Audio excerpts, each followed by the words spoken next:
Good morning. It's once again a pleasure to be in this room. I guess we're switching back and forth between rooms, but with the current situation, here we are in a bigger room. So I do want to thank each and every one of you for coming out this morning for this wonderful update announcement. My name is Vance Badawey. I am the Member of Parliament for Niagara Centre, Parliamentary Assistant to the Minister of Indigenous Services Canada, the co-chair of the Great Lakes St. Lawrence Task Force, and Vice Chair of the Canada-US Interparliamentary Group. Once again, thank you all for coming for this update on the work that is happening to increase the capacity of Canada's electricity grid as part of the work to achieve our goal of reaching net zero emissions by 2050. In Canada's effort to lower emissions and fight climate change, we need access to every tool in the toolbox that we have available to us. This means ensuring that communities across the country have access to reliable and affordable clean energy. Canada has one of the cleanest electricity grids in the world. Approximately 82% of electricity comes from non-greenhouse gas emitting sources, but we want to get to 100%. Because electricity will be required to decarbonize other sectors of our economy, we all recognize that this effort is not just one or two organizations, but many, as we will recognize today, as well as in partnership with all levels of government. To meet our net zero by 2050 commitments, Canada will need to produce up to 2 to 3 times as much clean power as it does currently. The government is working with Canada's electricity sector to ensure that this is in place by 2035. In the budget the government delivered almost 3 weeks ago, we made significant strides toward net zero by supporting the electricity sector through measures including the Smart Renewables and Electrification Pathways Program of Natural Resources Canada, which will support additional renewable energy and grid modernization projects. Investments in small modular reactors and other technology critical to making electricity providers less reliant on fossil fuels. Carbon capture, utilization and storage is key to Canada realizing our net zero ambitions, especially in those regions that rely on fossil fuels. These fossil fuels are relied upon for electricity generation, and once again, a direction that we're moving away from. The refundable CCUS investment tax credit will help make projects happen. Establishing an investment tax credit up to 30% for net zero technologies, including battery storage, as well as hydrogen production will unlock investment. These solutions, once again, being worked on with our partners and once again with all levels of government. Working with regional partners and stakeholders is critical, and the $25 million to establish regional strategic initiatives to work with provinces, territories, and relevant stakeholders to develop net zero energy plans is important to achieving this. Showing leadership in this sector through initiatives like the Clean Electricity Standard and the Pan-Canadian Grid Council, which would provide external advice in support of national and regional electricity planning. We are building on this foundation. Today, I am pleased to have with us Francis Bradley. Mr. Bradley is the President and CEO of Electricity Canada.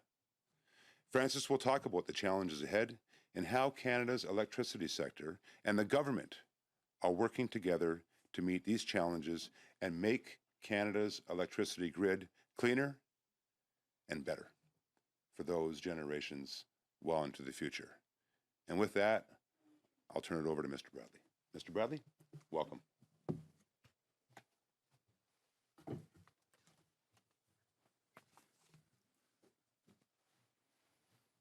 Thank you very much. Thank you for that. Good morning. Today is April 26th, 2022.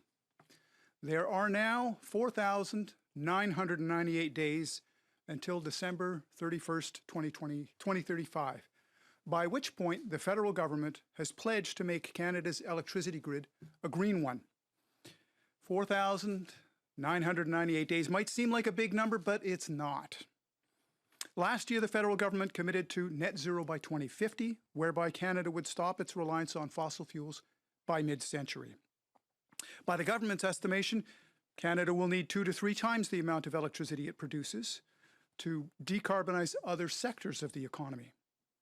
To do this, the government wants the electricity sector to be net zero by the end of 2035.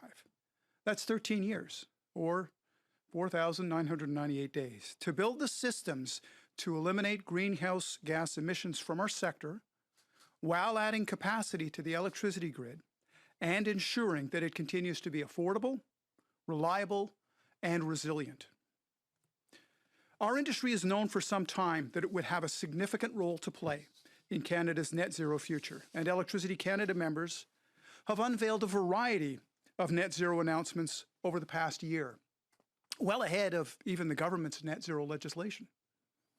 This week, we're launching the latest issue of our annual publication, The Grid, and in it you can see the breadth of work Canada's electricity companies are doing to ensure that net zero is a reality here in Canada. The task in front of us is not an easy one. While Canada has the advantage of being one of the cleanest electricity systems in the world, with less than 20% of our power coming from fossil fuels, to do this in 13 years is not a lot of time. You can't just flick a switch and suddenly have a greener electricity system. A hydroelectric plant can take 25 years to plan, get approved, and construct. Transmission lines are hugely complicated to survey and then to build. You know, even making sure that the poles and wires on your street are ready for the increased load will take years of investment. Now, that's not to mention the challenges faced by adding new capacity to replace existing fossil fuel plants, as well as the challenges of regional diversity and the current transmission interconnections. More than anything right now, Canada must transition from discussion to action. Electricity companies are currently in the middle of a consultative process with the government, and it is good that we are talking. And, as Vance has pointed out, there is much to applaud in this year's federal budget. But the clock is ticking, and continued action is needed. Electricity Canada believes that the path to a net zero grid will require an all-of-the-above approach. It won't be one technology or the other. It will be all of them. It won't be some of us. It will be all of us. This means Canada must increase investments in non-emitting energy generation sources, including renewables, small modular reactors, and hydrogen. Support companies working on grid-scale, longer-duration energy storage solutions. Work with provincial and territorial governments to develop more transmission. Support distribution system upgrades, including new innovative smart grid applications.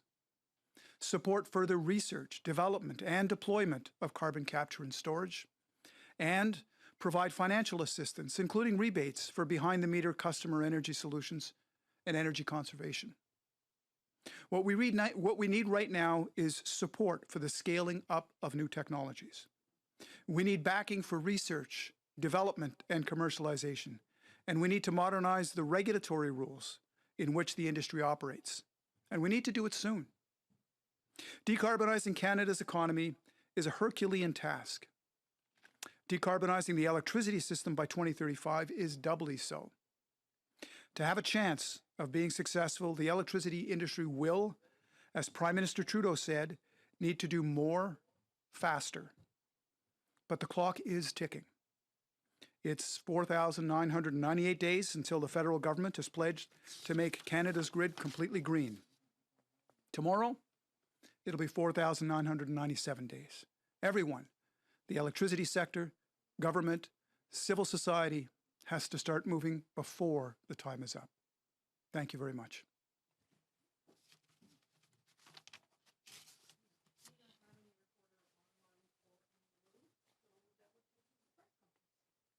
Thank you very much.